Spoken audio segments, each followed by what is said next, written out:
L'Église qui est son corps, la plénitude de celui qui remplit tout en tous, Éphésiens 1, 22-23.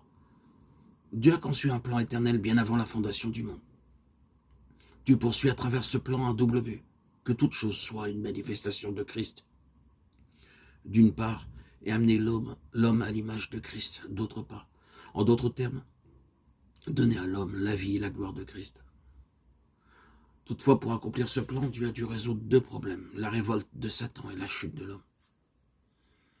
Dans un âge très reculé, un archange a conçu de l'orgueil. Il est devenu jaloux en voyant Christ occuper le centre de toute chose. Il a désiré s'élever en vue de devenir l'égal du Fils de Dieu. Il a voulu se saisir de la position centrale de Christ. C'est pourquoi il s'est révolté. Dans sa rébellion contre Dieu, le tiers des anges a suivi. Même les créatures vivantes sur la terre l'ont suivi. La révolte satanique a entraîné toute chose dans le chaos, les empêchant de manifester Christ. Aujourd'hui, dans une certaine mesure, la création proclame encore la gloire de Dieu. Psaume 19, 1.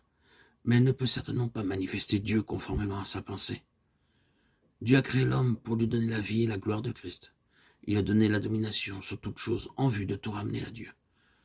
Dieu désirait s'unir à sa créature avec comme objectif de faire de l'homme un instrument pour agir contre la rébellion de Satan. Malheureusement, l'homme a failli et a chuté. Pour la réalisation de son double dessein, Dieu a été amené à résoudre ces deux problèmes. Il a racheté l'humanité déchue. Il a mis fin à la rébellion de Satan. Le Seigneur Jésus est donc descendu du ciel pour réaliser ce double dessein et résoudre ces deux problèmes. Il s'est incarné et a accompli l'œuvre de rédemption. Il est le Christ de toutes choses et celui du genre humain. Il est le Christ central et universel.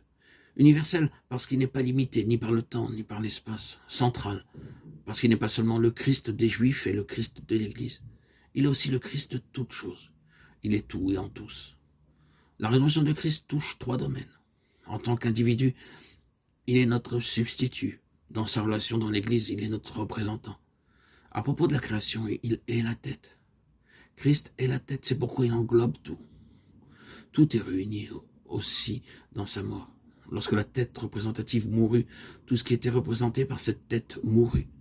Aussi sa mort a englobé toutes choses, y compris la race humaine. Il a réconcilié toutes choses avec Dieu, y compris le genre humain.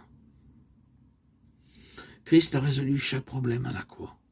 Il a écrasé la tête du serpent, réglé la rébellion de Satan en détruisant toutes ses œuvres. À la croix, Christ a racheté l'homme déchu et a réconcilié toutes choses avec Dieu. Maintenant, par le moyen de la croix, il accorde sa vie aux hommes pour les conformer à son image. Oui, par la croix, Christ a réalisé le double dessein de Dieu, a résolu les deux grands problèmes qui se posaient à Dieu.